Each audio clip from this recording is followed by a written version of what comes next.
नमस्कार, मी रोहित साळुंखे. तरुण भारत न्यूज बुलेटिनमध्ये आपल्या सर्वांचे स्वागत. आता पाहूया ठळक घडामोडी. विधानसभा निवडणुकीची लढाई प्रचंड बहुमताने जिंकल्यानंतर मुख्यमंत्री निवडीचा काँग्रेसमधील पेच सलग चौथ्या दिवशी बुधवारीही कायम राहिला. मुख्यमंत्री पदाच्या शर्यतीत ज्येष्ठ नेते सिद्धरामय्या आणि प्रदेशाध्यक्ष डी.के. शिवकुमार यांच्यात निकराची लढत आहे. पक्षाध्यक्ष मल्लिकार्जुन खरगे व राहुल गांधी यांनी दिल्लीत उभयतांशी दिवसभरात चर्चेच्या अनेक फेऱ्या केल्यानंतरही निर्णय होऊ शकला नाही. हिडकल येथील राजा लखमगौडा जलाशयात बुधवार दिनांक 17 अखेर 5.88 टीएमसी पाणीसाठा आहे. यापैकी 2 टीएमसी पाणीसाठा वगळता वापरात येणारा केवळ 3 टीएमसी पाणीसाठा उपलब्ध आहे. सध्या शेतीसाठी पाणी पुरवठा बंद करण्यात आला असून बेळगाव, हुक्केरी, संकेश्वर या शहरांना पिण्यासाठी 60 क्युसेक पाणी पुरवठा केला जात आहे, अशी माहिती अधिकाऱ्यांनी दिली आहे. SSLC पेपर तपासणीमध्ये अनेक चुका आढळल्या आहेत. शिक्षकांनी योग्य पद्धतीने पेपर तपासणी केली नसल्याने त्याचा नाहक मनस्ताप विद्यार्थ्यांना सहन करावा लागला. याचा परिणाम विद्यार्थ्यांच्या गुणवत्तेवर झाला आहे. त्यामुळे कर्तव्यात कसूर केल्याबद्दल संबंधित शिक्षकांवर कारवाई करण्याची मागणी विद्यार्थ्यांमधून होत आहे. बेळगावमधून उड्डाण घेणारी बरीच विमाने वेळेत दाखल होत नसल्याने याचा फटका प्रवाशांना बसत आहे. बुधवारी तिरुपती व जयपूर या दोन्ही शहरांना जाणारी विमाने बऱ्याच उशिराने दाखल झाल्याने प्रवाशांमधून नाराजी व्यक्त होत होती. महिनाभरापूर्वी जादा दराने तिकीट बुकिंग करूनही प्रवास मात्र उशिरानेच होत असल्याने संबंधित कंपन्यांवर कारवाईची मागणी केली जात आहे. स्थानिक उद्योगांना चालना मिळावी या उद्देशाने रेल्वे मंत्रालयाने वन स्टेशन वन प्रोडक्ट ही योजना सुरू केली. या योजनेतून प्रत्येक रेल्वे स्थानकावर त्या परिसरातील एका उत्पादनाची विक्री केली जात होती. स्थानिकांना रोजगार उपलब्ध होऊन त्यांच्या उत्पादनांना बाजारपेठ उपलब्ध व्हावी यासाठीचा हा प्रयत्न होता. या योजनेला उत्तम प्रतिसाद मिळत आहे. बेळगाव रेल्वे स्थानकावरही महिला तसेच स्वयंरोजगार करणाऱ्या स्टॉल उपलब्ध करून देण्यात आला असून याद्वारे साहित्याची विक्री केली जात आहे. देशभरातील बेरोजगारांना रोजगारासाठी महत्त्वाकांक्षी ठरलेल्या महात्मा गांधी राष्ट्रीय ग्रामीण रोजगार हमी योजनेमध्ये मजुरांना, अपंगांना जॉब कार्डचे वितरण करून त्यांना रोजगार देत त्यांचे जीवन आर्थिकदृष्ट्या सक्षम करण्यास या योजनेमुळे हातभार लागला असल्याचे मत तालुका पंचायतीचे कार्यकारी अधिकारी निंगप्पा मसळी यांनी व्यक्त केले.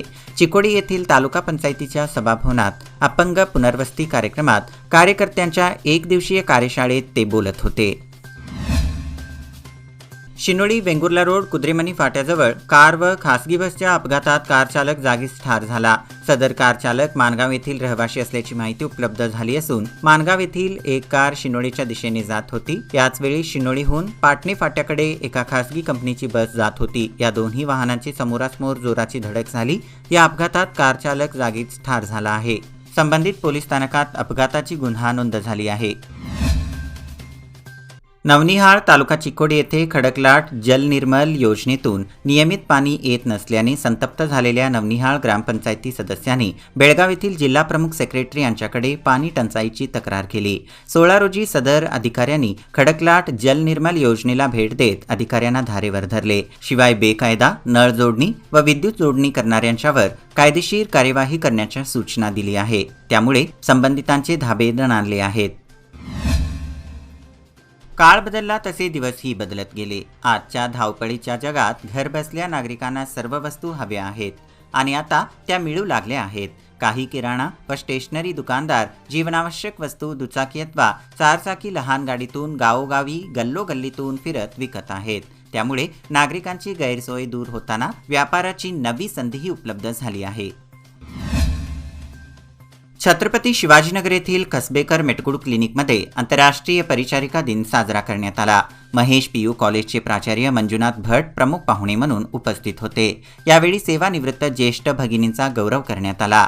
मंगळवारी हॉस्पिटल कॅम्पसमध्ये झालेल्या कार्यक्रमात कर्मयोगी या पुस्तकाचे प्रकाशन करण्यात आले.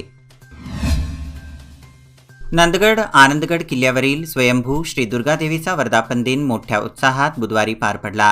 यावेळी सकाळी दुर्गादेवी मूर्तीवर अभिषेक, त्यानंतर अलंकार व पूजा अर्चा धार्मिक कार्यक्रम पार पडले। यावेळी श्री दुर्गादेवी यात्रा कमिटीचे अध्यक्ष खेमानी पाटील, लक्ष्मण पाटील, बाळू पाटील, किरण चन्नेवाडकर, वेद पारिशवाडकर, ईरप्पा पाटील, श्रावण वाणी, यल्लप्पा पाटील आदींसह अन्य भाविक तसेच महिला मोठ्या संख्येने उपस्थित होत्या।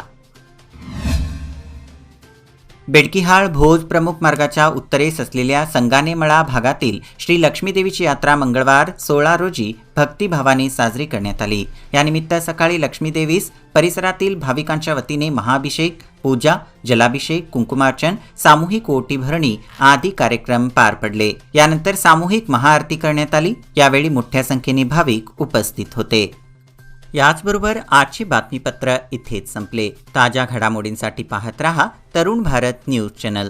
तसेच आमचे चॅनल लाईक करा, शेअर करा आणि सबस्क्राईब करा आणि विश्वासार्ह बातम्यांसाठी दररोज सकाळी वाचा दैनिक तरुण भारत। धन्यवाद। शुभरात्री।